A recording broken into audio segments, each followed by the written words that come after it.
त्याबरोबर आदरणीय डॉक्टर स्वातीताई मुळे आणि राजू महाराज ढोरे असे उपस्थित आहेत. आम्ही सगळे वारकरी सांप्रदायिक आहोत. ज्या संतभूमीमध्ये आपला वास्तव्य आहे, देहू आळंदी आणि हा संपूर्ण परिसर, या परिसराला अधिकृतपणे शासनाने संतभूमी म्हणून जाहीर करावं, तशा प्रकारची मान्यता द्यावी.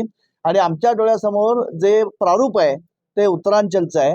उत्तरांचलला जसं देवभूमी म्हणून जाहीर अधिकृतपणे केलेलं आहे, त्याला काही निकष तिथे निर्माण केलेले आहेत. तशाच तऱ्हेची मार्गदर्शक तत्व अवलंबून महाराष्ट्र शासनाने देखील या संपूर्ण जो 16 किलोमीटरचा परिसर आहे, जी पंचक्रोशी आहे, त्या पंचक्रोशीला संतभूमी असं अधिकृतपणे जाहीर करावं, तसा दर्जा त्याला बहाल करावा. एक कल्पना अशी आहे की प्रत्येक इथला जी व्यक्ती आहे, जी येथे येईल, इथले नागरिक असतील किंवा येणार जाणारे यात्रेकरू असतील, आपण संतभूमीमध्ये आलेलो आहोत, याचा कुठेतरी आपल्या मनावरती एक अंकुश राहावा. जसं तुकोबा म्हणतात, नित्य नवा दिस जागृतीचा, तुका म्हणे मना पाहिजे अंकुश. तशा एक आंतरिक नैतिक अंकुश सतत आपल्या मनामध्ये जागता राहावा, एवढी व्यापक आणि सामान्य किंवा महत्वाची भूमिका या मागणी मागे आहे. कारण शेवटी मानवी जीवन हे निरामय बनावं, हा वारकरी खरा मूलभूत विचार आहे. त्याचं जागरण सतत मनामध्ये जागृत राहावं, यासाठी संतभूमी म्हणून ही भूमी घोषित व्हावी, एवढी आमची फक्त मुख्य मागणी आहे. मी सांगू का, माझी या एक नागरिक म्हणून सुद्धा भूमिका अशी आहे की सगळ्या गोष्टी शेवटी शासन संस्थेने कराव्यात, ही सुद्धा मानसिकता आपल्याला नागरिक म्हणून केव्हा तरी सोडायला लागणार आहे. कारण शेवटी इंद्रायणी असो किंवा कुठली नदी असो, ती प्रदूषण होण्याचं एक मुख्य कारण आपण सुद्धा आहोत. त्यामुळे शासनाने करणं हे शासन करेल, त्याच्याकरता आपण त्याच्यावरती शासनावरती आपल्या माध्यमातून सतत मागणीचा दबाव आणणं हे जसं आपलं कर्तव्य आहे, तसं आपल्या पातळीवरती आपण सुद्धा नैतिकतेची बूज राखणं, आणि त्याच्यासाठी संतांचा आग्रह त्याच्यासाठी आहे.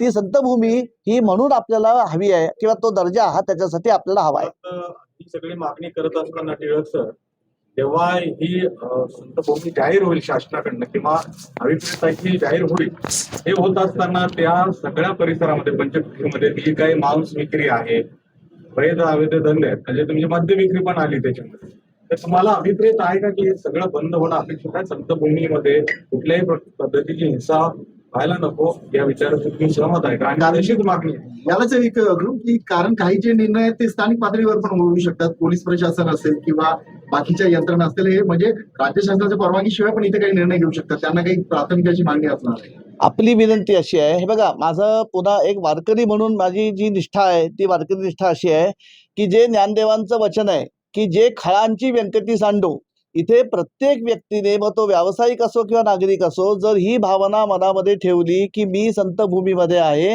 म्हणून त्या संतभूमीचा जो संत विचार आहे त्याला अनुसरून माझं वर्तन असलं पाहिजे, तर मला असं वाटतं कोणत्याही प्रकारच्या धाकधपटशाशिवाय किंवा हुकुमाशिवाय स्वयंस्फूर्तीने जो बदल घडून येतो तो चिरस्थायी असतो. ती प्रक्रिया निदान ह्या संत परिसराला संतभूमीचा दर्जा अधिकृतपणे मान्य झाल्यामुळे ती प्रक्रिया मानसिक पातळीवरती सुरू होईल अशी अपेक्षा आहे. आणि तो बदल हा खरा चिरस्थायी असतो. कुठल्याही आदेशामुळे, पोलिसांच्या भीतीमुळे, बळाच्या भीतीने होणारा बदल हा केवळ तात्कालिक आणि करणे असतो. सर, एक प्रश्न असा आहे की हे बघा, अपेक्षा ह्या आपण सतत व्यक्त करणं हे आपलं शेवटी नागरिक म्हणून कर्तव्य पण आहे आणि हक्क पण आहे. आणि जोपर्यंत सातत्यशीलतेने याचा पाठपुरावा होत नाही, तोपर्यंत हे सतत करावं लागणार आहे. म्हणजे मी शासनाला, शेवटी शासन हा एक आपल्या संपूर्ण सामाजिक जीवनाचा अविभाज्य घटक आहे.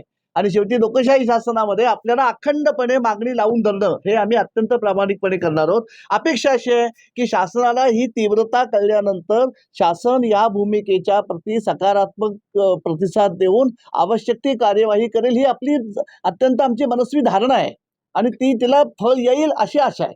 इंद्रायणी पुनर्जीवनीकरण किंवा इंद्रायणीमध्ये जे काही प्रदूषण होते, गेल्याच आठवड्यामध्ये मासे आढळले होते, किंवा आळंदीचे एकूणच रस्त्याची किंवा ट्रॅफिकची जे काही समस्या आहे त्याबाबत आपण का नाही कधी मी तेच म्हणतोय की आता आम्ही खऱ्या अर्थाने त्याचं प्रारंभीचं पाऊल म्हणजे हे आहे की आपण संतभूमी ही जाहीर करूया. इथून पुढे आम्ही सगळे आपापल्या पातळ्यांवरती, व्यक्तिगत असेल, संस्थात्मक असेल, हा पाठपुरावा सतत करू. आता सुरुवात होते मॅडम. पाठपुरावा त्याला आराखडा तयार करावा लागेल आपल्याला की काय काय असायला पाहिजे, काय नसायला पाहिजे. मला यावर एक बोलायचंय. तुकाराम महाराजांचा अभंग आहे ओले मुळं भेदी खडकाचे अंग अभ्यासाचे सांग कार्यसिद्धी. जर आपण सगळ्यांनी मिळून त्याचा जर व्यवस्थित अभ्यास केला, मग भले ते इंद्रायणीचं प्रदूषण असेल, ट्रॅफिकच्या समस्या असेल, रोडच्या समस्या असेल, तर सर्व मिळून आपण यातनं मार्ग काढू शकू. आणि सरांनी जसं सांगितलं की संतभूमी हा पहिला टप्पा आहे, कदाचित संतांची भूमी आहे म्हणून तर सगळेजण जागे होतील आणि त्यासाठी काम करायला सगळेजण तयार होतील. भूमी आहे हे 350-500 वर्षापासून लोकांना सर नक्कीच माहिती आहे. आता बघा, आपण जेव्हा शाळेत असताना बेसिकली अशी डिमांड आहे. त्यामध्ये उत्तराखंडचा अभ्यास करताना तुम्ही काय अभ्यास केला की तिथे जे असायला पाहिजे जे तीर्थक्षेत्राचा दर्जा असताना आपल्याला मिळत नाही? उदाहरण जर घ्यायचं झालं तर जसं तिरुपतीला जसं बालाजीची स्वच्छता जर बघितली तर तिथली स्वच्छता आणि आपले देव आणि आळंदीची स्वच्छता यामध्ये त्यांचं म्हणणं हेच आहे की निश्चित आराखडा केलेला आहे. केलेला आहे का? आपल्या नदी पात्रामध्ये ज्या वेळेला लेडीज स्नान करतात त्यांना वस्त्र बदलण्यासाठी सुद्धा जागा नाहीये. आणि काही दिवसापूर्वी आपल्या इथल्या आमदारांनी इमामी इंद्रायणी दुसरं नमामी गंगेच्या नावाने आपली इथे स्कीम हे केली होती आणि ते कित्येक दिवस त्यांनी त्याचं कॅम्पेन केलं, परंतु इंद्रायणी आणखी स्वच्छ झालेली नाही. आणि त्याच्या धर्तीवर पुन्हा तुम्ही संतभूमीची वेगळी मागणी करताय.